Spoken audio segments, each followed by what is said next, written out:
మంత్రి గారిని కోరుతా ఉన్నా అధ్యక్ష. గౌరవ మంత్రివర్యులు కోమటిరెడ్డి వెంకటరెడ్డి గారు. Thank you speaker sir.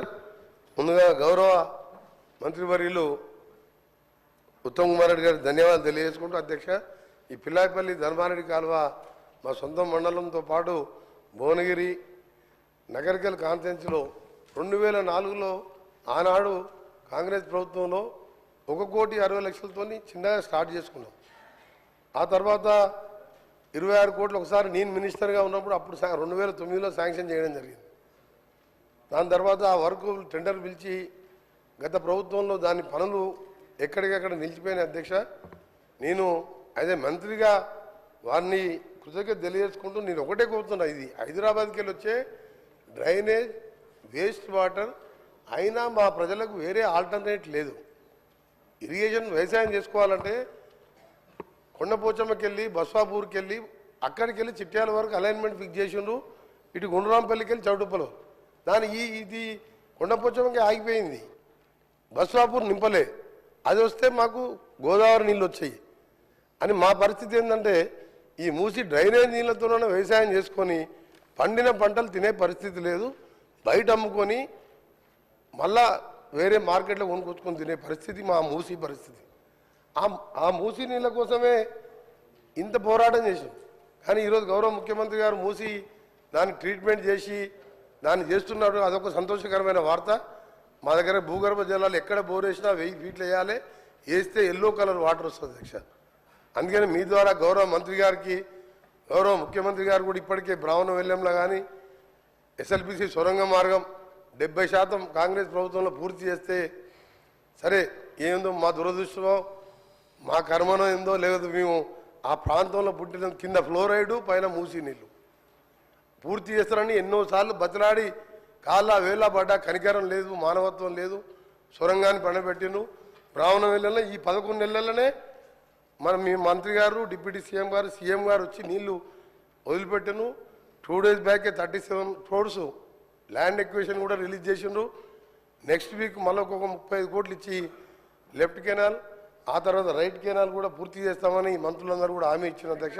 ఇది చాలా ఇంపార్టెంట్. ధర్మారెడ్డి పిల్లాయిపల్లి కాలువ మా గౌరవ శాసనసభ్యులు వీరేశం గారు చెప్పినట్టు కనీసం మూసి ట్రీట్మెంట్ అయ్యే వరకు బస్వాపూర్ పూర్తి చేసి అలైన్మెంట్ కూడా ఫిక్స్ అయింది. అది కూడా బస్వాపూర్ నింపితే భువనగిరితో పాటు గోదావరి నీళ్ళతో వ్యవసాయం చేసుకోవాలి, ఈ డ్రైనేజ్ నీళ్ళతో కాదు. దీన్ని కృష్ణాలో కలిపి ఫ్రెష్ గోదావరి వాటర్ దాకా సీఎం గారు ప్లాన్ చేస్తున్నారు. అది చాలా మంచి ఐడియా.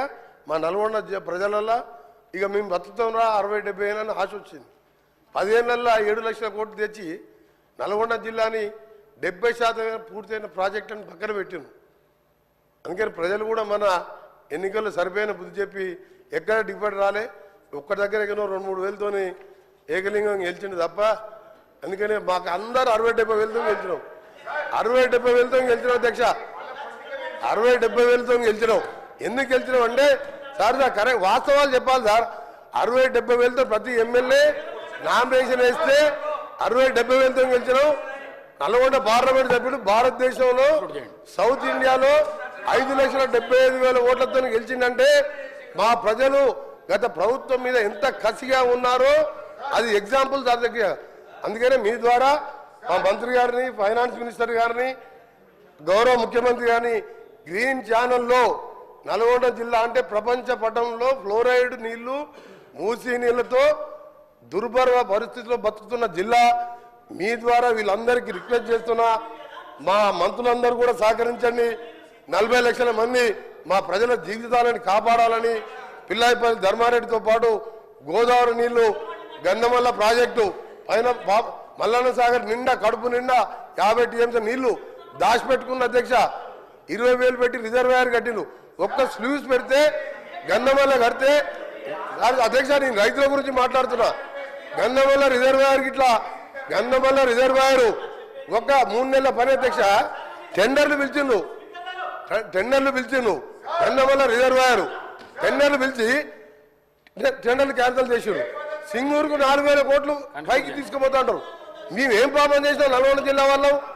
గంధమల్ల విజిట్ ఒక 800 కోట్లతోని 1.5 TMC కెపాసిటీ 1.5 TMC కెపాసిటీతోని 1,50,000 ఎకరాలు ఆలేరు కాన్స్టిట్యున్సీలో మాకు నీళ్ళు వచ్చాయి అధ్యక్ష. Please. దయచేసి ప్లీజ్ మీ ద్వారా మా మంత్రులందరికీ, గౌరవ ముఖ్యమంత్రి గారికి, Please. డిప్యూటీ సీఎం గారికి, ఉత్తమ్ కుమార్ రెడ్డి గారికి, మిగతా మంత్రులు సహకరించి మా జిల్లాకు అందరూ అండగా ఉండాలని చేతులెత్తి నమస్కరిస్తూ మీకు ధన్యవాదాలు తెలియజేస్తున్నాం అధ్యక్ష. హరీష్ రావు గారు. గౌరవ స్పీకర్ గారికి దయచేసి, ఎందుకంటే ఇక్కడ పెద్దలు పోచారం శ్రీనివాస్ రెడ్డి గారు స్పీకర్గా పనిచేసిన వాళ్ళు కూడా చాలామంది ఉన్నారు. Cabinet is a collective decision.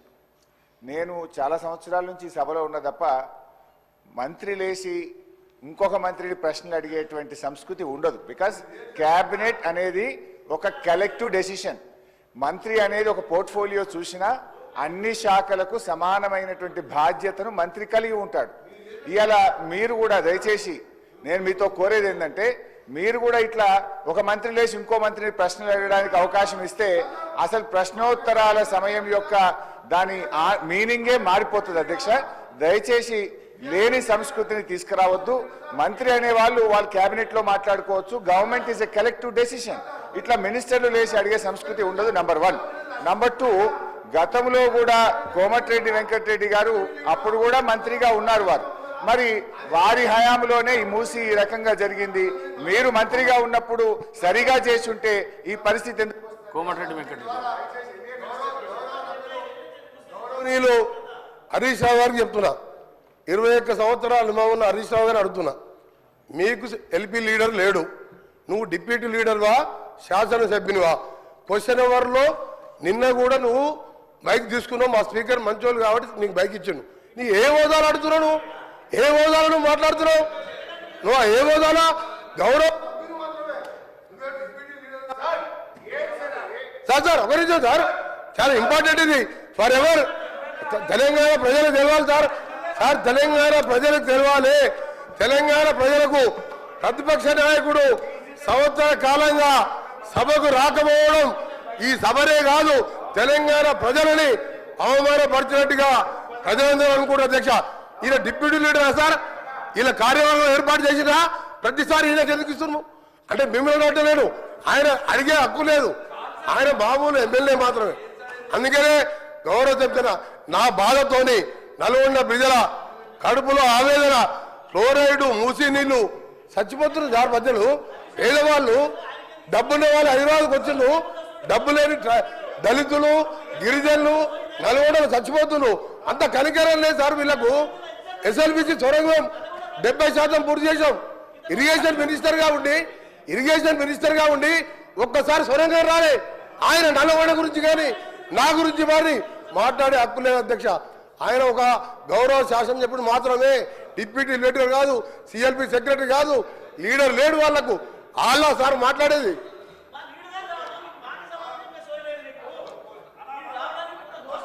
Sir, ఇప్పుడు ఈ రాష్ట్రాన్ని అతి ఎక్కువ కాలం పాలించింది కాంగ్రెస్ పార్టీ. ఇవాళ మూసీలో ఇవాళ నల్గొండ జిల్లా ప్రజలు ఏదైనా బాధపడుతున్నారంటే దానికి ప్రథమ ముద్దాయి కాంగ్రెస్ పార్టీయే. ఎందుకంటే ఈ రాష్ట్రాన్ని ఎక్కువ రోజులు పాలించిందే కాంగ్రెస్ పార్టీ. మీరేం చేసిందని మమ్మల్ని మాట్లాడుతున్నారు. ఎస్ఆర్ఎస్పి స్టేజ్ 2 పనులు పూర్తి చేసి కాళేశ్వరం జలాలను నల్లగొండ జిల్లా తుంగతుర్తి, సూర్యాపేట, కోదాడ ప్రజలకు అందించిన పార్టీ బీఆర్ఎస్ పార్టీ అధ్యక్ష. అనవసరంగా ఒకరోజు చర్చ పెడదామంటే పెట్టండి. కాంగ్రెస్ పాలన ఏం చేసిందో మేమేం చేసాము. జరుగుతున్నది క్వశ్చన్ అవరు. క్వశ్చన్కు సూటిగా ప్రశ్నకు ఆన్సర్ జరిగితే 10 ప్రశ్నలు వచ్చేటువంటి అవకాశం ఉంటుంది. ప్రతిరోజు 3 ప్రశ్నలకు 4 ప్రశ్నలకే సభ పోతుంది కనుక దయచేసి మీరు ఒక్కొక్క ప్రశ్నను సూటిగా ప్రశ్న సమాధానం చెప్పేట్టు చూడండి. మంత్రులు లేచి రాజకీయ ప్రసంగాలు చేస్తే మేము ఇంటరప్ట్ చేయాల్సి వస్తుంది. దానికి అవకాశం ఇవ్వద్దని మిమ్మల్ని కోరుతున్నాం. గౌరవ సభ్యులు. Thank you sir. సార్, ఈ ప్రశ్నోత్తరాల సమయం చాలా కీలకమైంది, కానీ